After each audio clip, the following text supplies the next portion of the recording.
Hello viewers, আসসালামু আলাইকুম। আশা করি সবাই ভালো আছেন। আবারও আপনাদের মাঝে নতুন একটি ভিডিও নিয়ে হাজির হলাম।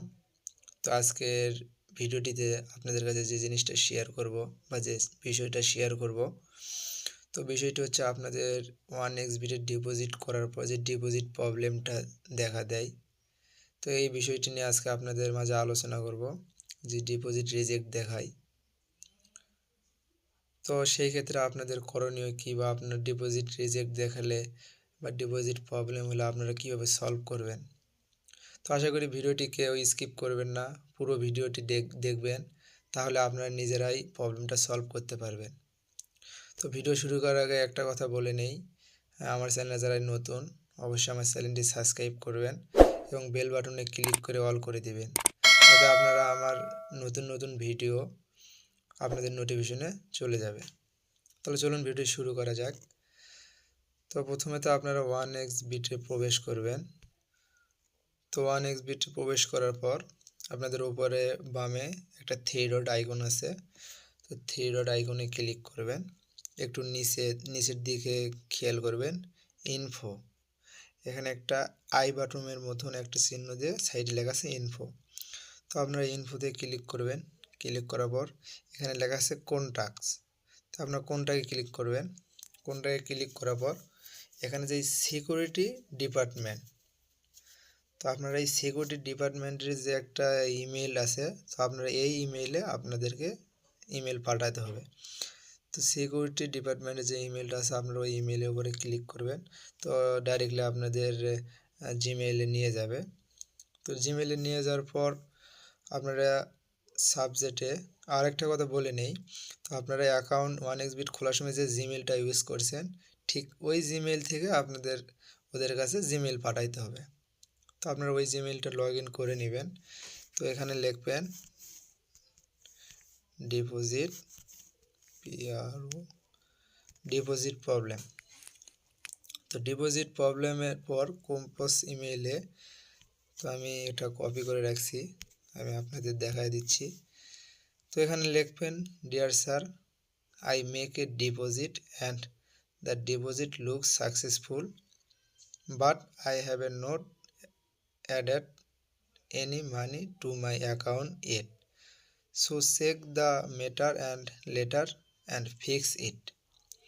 তো আপনারা এটা লেখার পর আপনাদের এখানে 7টা ধাপ আছে। তো আশা করি আপনারা 7টা পয়েন্ট আমি যেটা যেটা দিছি আপনারা সেম পয়েন্টগুলো দিয়ে ওকে লিখবেন। তো প্রথম পয়েন্ট হচ্ছে গেমিং আইডি নো, মানে আপনার যে অ্যাকাউন্টটার আইডি নাম্বার আছে, তো সেই আইডি নাম্বার দিবেন। TNX আইডি, তো এখানে ট্রানজ্যাকশন আইডি যেটা বলা হয়। তো আপনারা যে নাম্বারে টাকাটা ক্যাশ আউট করছেন, তো ওই নাম্বারে ক্যাশ আউট করার পর আপনাদের একটা ক্যাশ আউটের একটা SMS আছে, ওখানে ট্রানজ্যাকশন আইডি থাকে। তো ওই ট্রানজ্যাকশন আইডি দিবেন অ্যান্ড সাইটে রকেট, বিকাশ নাকি নগদ, তো সেই অপশনটি লিখে দিবেন। Client phone number, client phone নাম্বারটি হচ্ছে আপনারা যে ফোন নাম্বার থেকে মানে ক্যাশ আউট করছেন, এখানে সেই ফোন নাম্বারটা দিয়ে দিবেন। আর এজেন্ট ফোন নাম্বার, তো আপনারা যে নাম্বারে ক্যাশ আউট দিছেন ওখানে যে নাম্বারটা ছিল ডিপোজিট করার সময়, সো আপনারা ওই নাম্বারটা এখানে দিয়ে দিবেন এজেন্ট ফোন নাম্বারের জায়গায়। আর এখানে টাইম অ্যান্ড ডেট, মানে আপনারা কোন টাইমে টাকাটা ওদের কাছে ক্যাশ আউট করছেন এবং কয় তারিখে, সেটা আপনারা টাইম অ্যান্ড ডেটের এখানে দিয়ে দিবেন।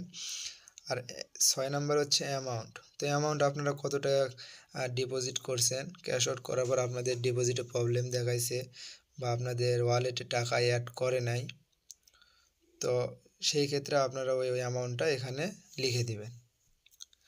তো অ্যামাউন্টটা দিয়ে দেওয়ার পর এখানে 7 নম্বরে স্ক্রিনশট, আর এই স্ক্রিনশটটা আপনাদের মেইন।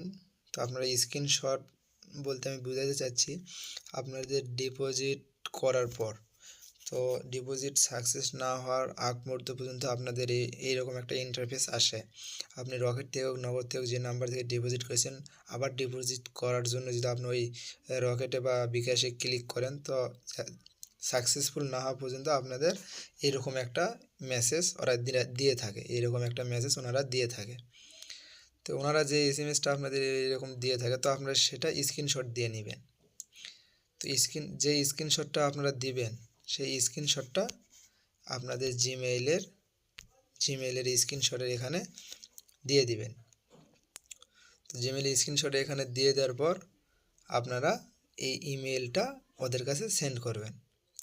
আরেকটা কথা বলে নেই, যে এখানে ডিপোজিট প্রবলেম অনেক ধরনের হয়ে থাকে। প্রথম হচ্ছে যে আপনারা ডিপোজিট করছেন, করার পর নাম্বারটা চেঞ্জ হয়ে গেছে। তো সেই ক্ষেত্রে আপনারা এখানে সেটাও লিখে দিতে পারেন যে যদি নাম্বার চেঞ্জ হয়ে থাকে, তো সেই ক্ষেত্রে এটা লিখে দিবেন। সেই ক্ষেত্রে এটা লিখে দিবেন যে number change but did not deposit money in my account, মানে আমি ডিপোজিট করার পর নাম্বারটা চেঞ্জ হয়েছে কিন্তু আমার ওয়ালেটে টাকা অ্যাড করে দেয়নি। তো এইরকম একটা আপনারা দিয়ে দিবেন, সাকসেসফুল দেখাইছে, তারপর নাম্বার চেঞ্জ হয়ে গেছে কিন্তু আমার ওয়ালেটে টাকা যোগ হয় নাই। তো আপনারা এইরকম একটু লিখে দিবেন। আর সেকেন্ড যে প্রবলেমটা হচ্ছে সেটা হচ্ছে আপনারা ডিপোজিট করছেন, করার পর যে আপনার ট্রানজ্যাকশন আইডিটা ভুল করে থাকেন। তো ট্রানজ্যাকশন আইডি ভুল করার পর ওই ক্ষেত্রে আপনাদের ডিপোজিটটা মানে আপনার ওয়ালেটে অ্যাড করে দেয় না।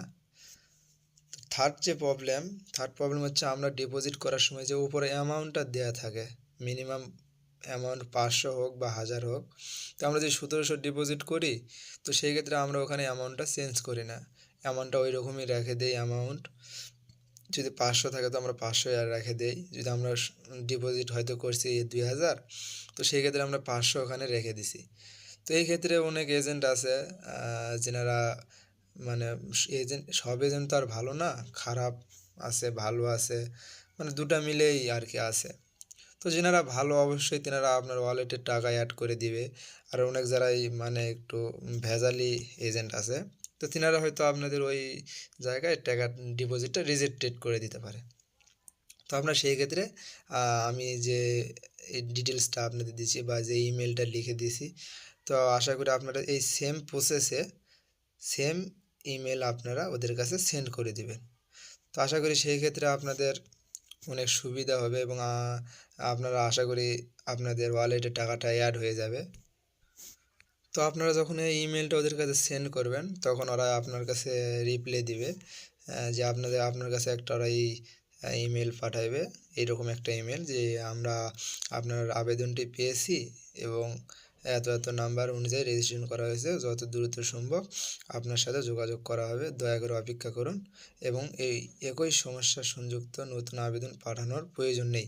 তো আপনারা একটা ইমেলই পাঠাইবেন, দ্বিতীয় নেক্সট টাইমে কোনো ইমেল পাঠাইবেন না। তো তারপর বিষয়টা ওনারা যাচাই করে দেখবে যে আপনার অল ডিটেলস ঠিক আছে নাকি, বা স্ক্রিনশট যেটা দিয়েছেন আপনি আসলে কি ক্যাশ আউট করছেন, বা ট্রানজ্যাকশন আইডি কি আপনার ঠিক আছে, নাম্বার ঠিক আছে, অ্যামাউন্ট কি ঠিক আছে, ডেট টাইম এসব ওরা যাচাই করে দেখবে।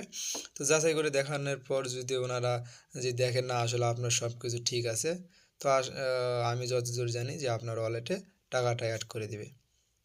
তো আশা করি সবাই বুঝতে পারছেন যে ডিপোজিট প্রবলেম হলে আপনারা কীভাবে ইমেলটা ওদের কাছে সেন্ড করবেন। তো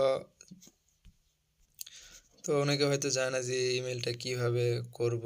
তো সেক্ষেত্রে বলি আপনারা জিমেইলে প্রবেশ করবেন, প্রবেশ করার পর নিচে একটা আইকন আছে দেখেন, পেন্সিলের আইকন, কম্পাস, তো কম্পাসে এরকম ক্লিক করে দিবেন, তাহলে আপনাদের ফুল এখানে কীভাবে ইমেলটা পাঠাইবেন তার একাশে টু সাবজেক্ট কম্পাস ইমেল, তো এখানে আপনারা ওই ডিটেলসটা তুলে দিবেন।